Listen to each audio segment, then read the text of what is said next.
RSS की संगठनात्मक शक्ति पर दिग्विजय की टिप्पणी से कांग्रेस में वैचारिक भूचाल। गांधी गोडसे बहस के केंद्र में पवन खेड़ा।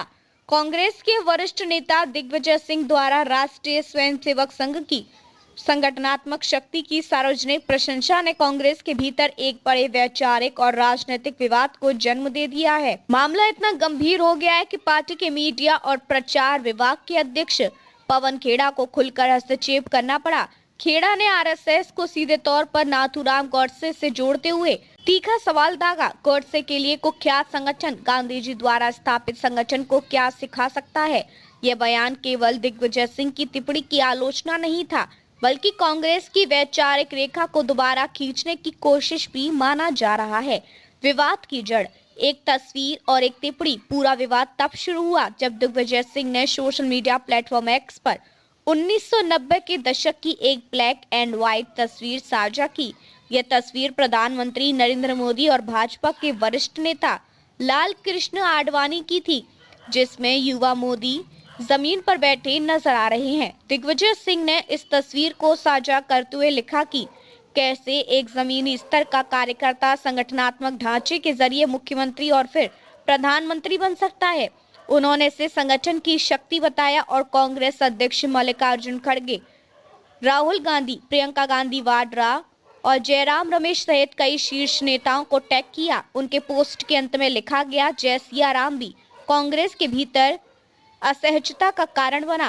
कांग्रेस की तीखी प्रतिक्रिया। पवन खेड़ा का वैचारिक हमला। दिग्विजय सिंह की इस पोस्ट को कांग्रेस के कई नेताओं ने वैचारिक विचलन के रूप में देखा। सबसे तीखी प्रतिक्रिया पवन खेड़ा की ओर से आई। उन्होंने स्पष्ट शब्दों में कहा, आरएसएस से सीखने को कुछ नहीं है। गांधी की हत्या के विचार से जुड़े संगठन से कांग्रेस क्या सीखेगी? खेड़ा का यह बयान कांग्रेस की उस ऐतिहासिक सोच को रेखांकित करता है जिसमें आरएसएस को गांधीवादी मूल्यों के विपरीत माना जाता रहा है। पार्टी के भीतर इसे यह संदेश देने के तौर पर देखा गया कि संगठनात्मक मजबूती की चर्चा करते समय भी वैचारिक सीमाएं पार नहीं की जा सकती हैं। CWC बैठक और संगठन पर अंदरूनी बहस। यह विवाद ऐसे समय पर सामने आया है जब कांग्रेस कार्य समिति की अहम बैठक होने वाली थी। सूत्रों के मुताबिक दिग्विजय सिंह ने बैठक में जमीनी स्तर पर संगठन की कमजोरी का मुद्दा भी उठाया। उन्होंने खास तौर पर मध्य प्रदेश का उदाहरण देते हुए कहा कि कई जिलों में कांग्रेस समितियां सिर्फ कागजों पर मौजूद हैं। कांग्रेस महासचिव KC वेणुगोपाल ने जवाब में कहा कि राज्य स्तर के नेताओं को भी अपनी जिम्मेदारी निभानी होगी। दिग्विजय सिंह ने इस बात से सहमति जताई, लेकिन विवाद तब तक सार्वजनिक मंच पर आ चुका था। दिग्विजय सिंह की सफाई। बढ़ते विवाद के बीच दिग्विजय सिंह ने सफाई देते हुए कहा, मैं भाजपा और आरएसएस का कट्टर विरोधी हूं। मैंने केवल संगठनात्मक ढांचे की बात की, विचारधारा की नहीं। उन्होंने यह भी कहा कि वे जो कहना चाहते थे वे कह चुके हैं। हालांकि उनकी सफाई से कांग्रेस के भीतर उठा वैचारिक सवाल पूरी तरह शांत नहीं हुआ। भाजपा ने इस पूरे विवाद को कांग्रेस की नेतृत्व और संगठनात्मक कमजोरी से जोड़ते हुए बड़ा हमला बोला। राज्यसभा सांसद और राष्ट्रीय प्रवक्ता सुधांशु त्रिवेदी ने कहा, यह तस्वीर भाजपा की कार्य संस्कृति का प्रतीक है, जहां जमीनी कार्यकर्ता प्रतिभा और परिश्रम के बल पर शीर्ष तक पहुंच सकता है। उन्होंने कांग्रेस पर निशाना साधते हुए कहा कि प्रधानमंत्री मोदी को गुदरी का लाल कहा जाता है, जबकि कांग्रेस नेतृत्व जवाहर के लाल की राजनीति करता है। भाजपा प्रवक्ता शहजाद पूनावाला ने तो यहाँ तक कह दिया कि अब कांग्रेस में राहुल गांधी के खिलाफ अविश्वास पार्टी के भीतर से ही सामने आ रहा है।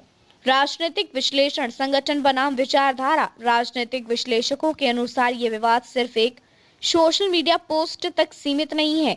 यह कांग्रेस के भीतर लंबे समय से चल रहे दो सवालों को उजागर करता है। क्या कांग्रेस संगठनात्मक रूप से कमजोर हो चुकी है? क्या संगठन को मजबूत करने की चर्चा में वैचारिक समझौता स्वीकार है? कांग्रेस का एक वर्ग मानता है कि भाजपा आरएसएस का कैडर मॉडल संगठनात्मक रूप से प्रभावी है, जबकि दूसरा वर्ग मानता है कि गांधी नेहरू की विचारधारा से किसी भी तरह का विचलन पार्टी की आत्मा को नुकसान पहुंचा सकता है। 2024 के बाद की कांग्रेस और बढ़ती वैचारिक चुनौती। 2024 के लोकसभा चुनावों के बाद कांग्रेस पहले से ही आत्ममंथन के दौर में है। दिग्विजय सिंह की टिप्पणी और उस पर पवन खेड़ा की प्रतिक्रिया ने साफ किया है कि पार्टी के सामने चुनौती सिर्फ भाजपा से नहीं बल्कि अपने भीतर संगठन और विचारधारा के संतुलन को लेकर भी है और राजनीतिक दिशा पर गहरा असर डाल सकता है। और यही कारण है कि इसे केवल बयानबाजी नहीं बल्कि कांग्रेस के भविष्य की बहस के रूप में देखा जा रहा है।